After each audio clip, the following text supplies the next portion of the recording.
Hi guys, I'm back with another video. This one is on how to create your own blending tool. Unfortunately, my local scrapbooking shop doesn't have any blending tools. I could order one online, but I thought that I would try and make my own. Up until now, I've been using the Tim Holtz Ranger alcohol ink applicator, which is this one, and it works fine. It comes with some little felt pads, and it's about $9 in Australia. The little pads are like these, and they use Velcro to attach them, and it works okay to put some ink onto cards and scrapbook paper, etc. The problem that I found is that the pads get fluffy, and I find that sorry, that was my cat, that particularly if I'm using distressing or inking a large album, they get fluffy really quickly. So what I wanted to do is to try and work out if I could actually make a blending tool of my own. So what I did was I went to the local $2 shop or variety shop, whatever you want to call it, and I found these two things. They're both floor protectors that you add to the bottom of your furniture to stop your floors from getting scratched. One of them is a sort of rubber type material, and you get 8 in the packet, sorry, 6 in the packet for about $2. These are made by a company called Handy Hardware, and they're called adhesive skid protectors. These ones are, you get 8 in this packet, and they're by a company called Sheng Qiang. I hope I've said that correctly. And they're $1.50 for the 8. Both lots have a sticky back, which is great because you can actually you don't have to put any adhesive on the back of them to attach them to blocks or anything like that. So I've bought these, and I thought I would give them a go. So with these ones, they actually come in squares and smaller and bigger circles. So what I'm hoping to do is to be able to find some wooden blocks and then work out what size I want, and I'll go back and buy some more. So what I've done is, these are my 2 homemade ones. I've used the top of one of the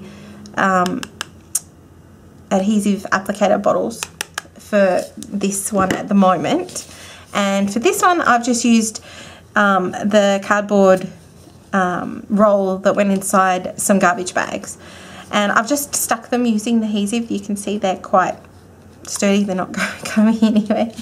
The one on the plastic though, it will let you peel it off, so that's one good thing. Like, you could reuse these, but I go through a lot of adhesive, so I have heaps of these laying around. Okay, so what I thought I would do is just show you how each of them work, what each of them, the results look like compared to the Ranger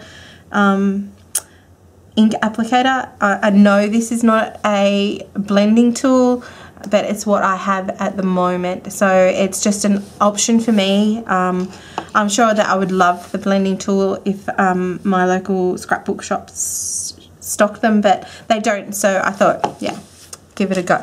So what I've done is I've actually got some cards, and I've just put, whether it's the Ranger ink applicator, the rubber material, or the carpet. so that we can do a comparison. So this is just how it sort of looks if it was on a fold. So away we go. So I find that with this one, I don't know if anyone else has that problem, that you have to ink it a couple of times when you first start to actually get some ink on it. And then like overnight it sort of dries out a little bit. So I'll just ink this up a bit. So that's what the Ranger one looks like. I might just zoom in a little bit. Okay, so that's what the Ranger one looks like. It's more a soft result, like sort of feathers out a little bit, which I really like.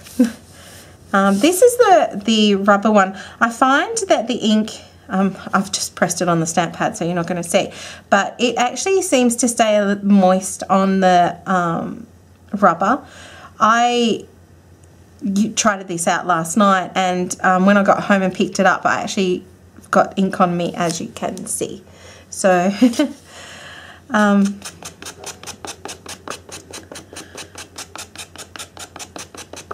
so this one gives a more bold, solid type result. It's a darker line. It doesn't really feather out. I do like the result though, and I would have there's instances where I would like that type of inking on my pages. So this last one is the carpet.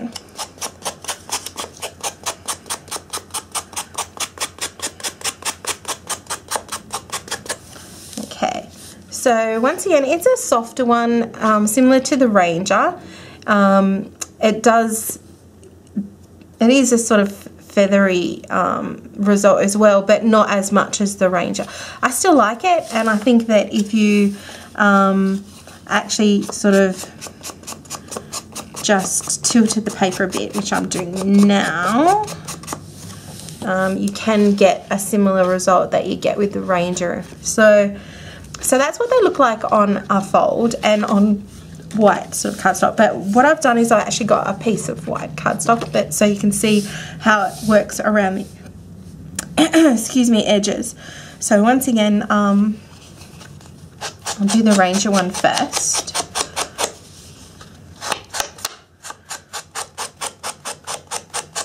I find that also with the Ranger one, I have to ink it a bit more between, like to actually try and get the whole edge, whereas with the rubber, I actually get sort of more mileage, I suppose, you could say, out of just the one ink.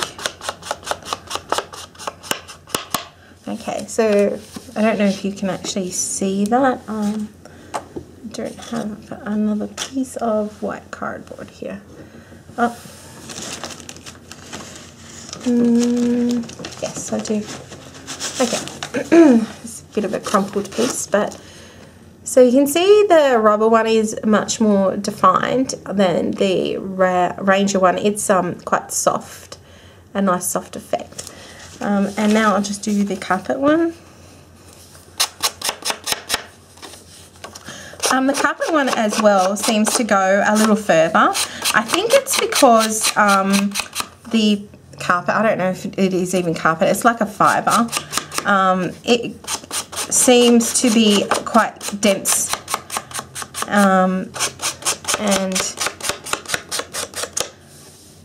once again, it does sort of like a soft and a feathery type edge compared to the rubber one. But I like both of them. I like the Ranger one. And what I've done is I've also just got a piece of a coloured cardstock. Under here it looks white, so I'm not sure how much use it'll be, but I don't think I've got anything that's darker.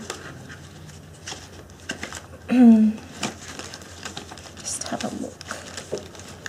Yeah. Okay. Alright, might try this one. So I'll just do the Ranger one in the middle.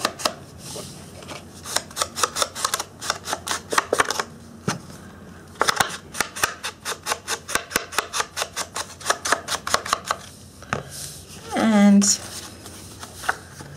the rubber one on one side.